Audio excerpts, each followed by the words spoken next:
Hello and welcome back to my Peugeot 205, where today I'm giving you full access through the 4 doors out of the 5 that are currently functioning. We're going to have an in-depth look at exactly what I got for my £450 and the potential things that we can do to this car to improve it to ultimately still make a profit.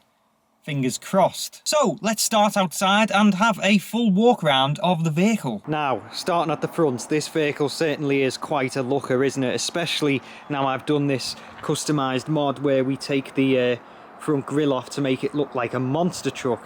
No, only joking. I haven't really filmed this in chronological order. Should have filmed this at the start when I first got the car, but instead, I've started filming it when I'm sort of midway through fixing it. Moving a little bit closer in, we can see that this bumper, it has seen better days. We've got this bit here. Now, happily, this hasn't affected any of the metal behind it. This bonnet, this is where the vandalism starts. I don't know if you can see there. You can. It's a proper X scratched into the bonnet there, but that's not even the worst part at this point, viewers.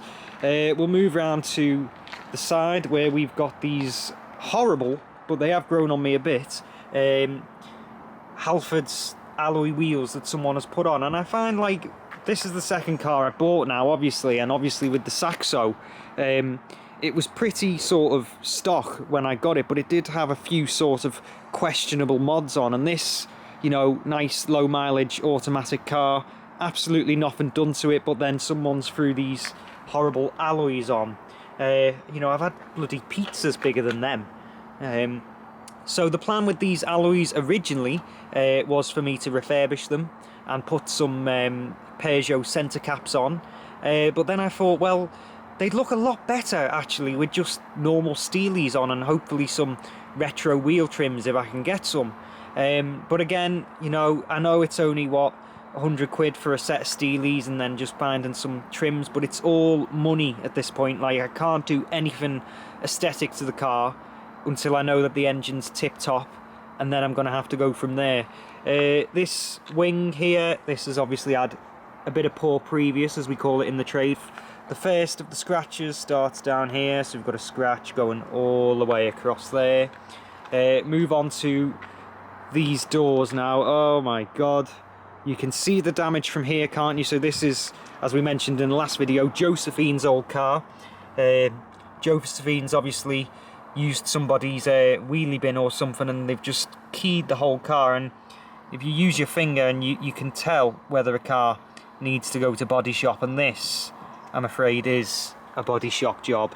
We've got the lovely sort of 90s style livery on the side here. Joseph Lloyd from the Lloyd Vehicle Consultant channel has told me that some of that is missing, but I don't really know what he means. We'll just have a quick look round the other side. We've got a little flat tyre there that shows how much this car's been laid up over recent months, but it's the right colour though. I love the colour of the car, British racing green. Here's the sunroof. It doesn't open at the moment, and that's because it's just unbelievable. Someone's actually used, you know, bathroom seal or equivalent to seal up the roof, because obviously it leaks.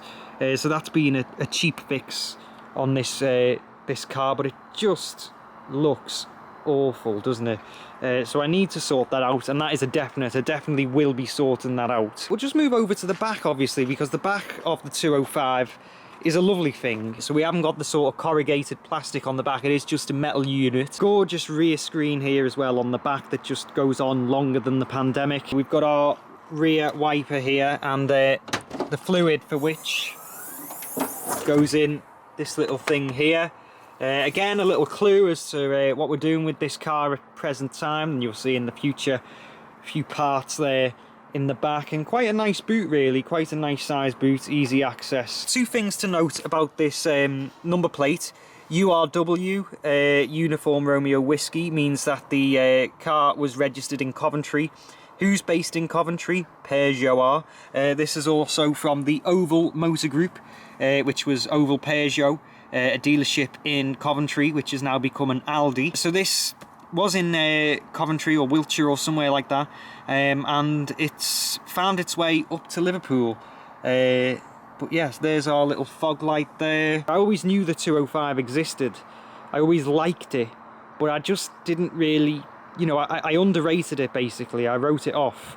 I'd like to write this fucking one off, but it won't fucking drive. Let's head inside. Before we head inside as well, let's have a quick look under the bonnet. Beauty of the radiator being off is that we don't have to bother with the bonnet release. We can just break in, and we've got our rather temperamental sort of, there we go, once you know how. And under here we've got a 1.6 litre petrol automatic, of course. And one of the guys who was helping me with this, you know, his name's Alan. He's so used to working on modern cars that when he got under this, he was like a kid in a sweet shop. We've got here a lovely interior with these nice funky seats, something out of E.D. McCready's bus, that upholstery, isn't it? It's lovely. And look at this, look, 54,647 miles. Hopefully it hasn't been clocked, because that just basically ruins the whole appeal of the car. Another thing we've got going for it as well, it is an automatic. I do look every now and then, there's not a lot of these automatics left or for sale, and the ones that do go, which are even in alright condition with more mileage than this, do go for mega money. So I am hoping to achieve a good sort of figure for this car after I've finished with it. Some more notable features: 3-spoke steering wheel. I think that was brought in for the facelifted models. So yeah, it just added a little bit more, well, for 1995, a little bit more sort of luxury and class, I suppose. Lovely thin A-pillars there. Dials by Jaeger, or Jaeger. I don't know how you say it. Jaeger is in Jaeger bomb, don't know. Bank of warning lights there just on the top. So simple, so good. No rev counter, but it's an automatic. You don't need one. It changes gear for you.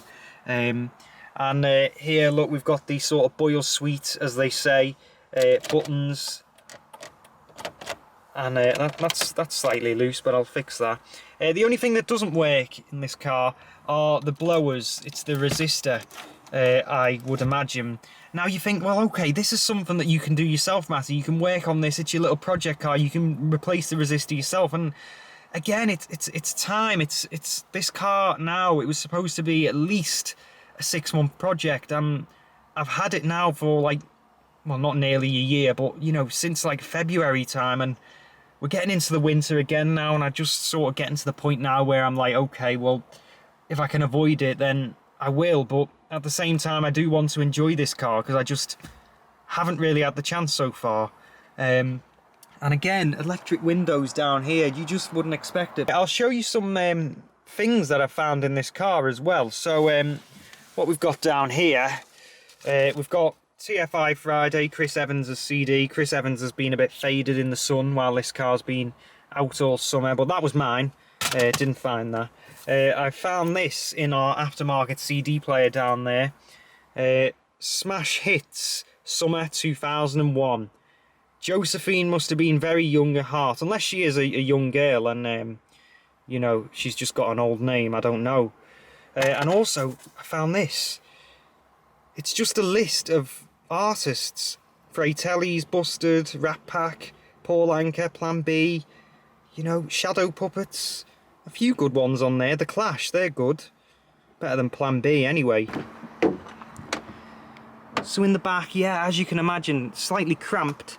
But look at that little ashtray there. Brilliant. And one on the other side. It is just perfect. Proper French as well for the time.